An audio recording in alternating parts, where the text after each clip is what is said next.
how to redeem codes on Roblox Rivals. So once you have the game open, we will click on rewards here at the bottom, and then we just gotta scroll all the way down. So using your mouse wheel, or you can press on this line here and drag it all the way down until you see this: follow the developers to redeem codes.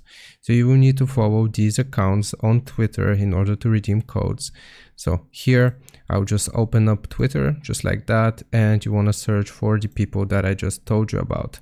So these codes here, or these handles, you want to find them, and you just want to follow the people with your Twitter account. And after you have followed all 4 of these people, where it says enter your ad here to verify, you will find your ad here in the bottom left corner. So this is ad and the numbers and the name essentially. So you will type your name or handle here. So for me, that's going to be Peter, so on and so forth.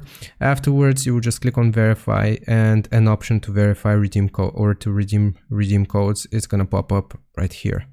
Hope this helps. Leave a like and sub, and I'll see you next time.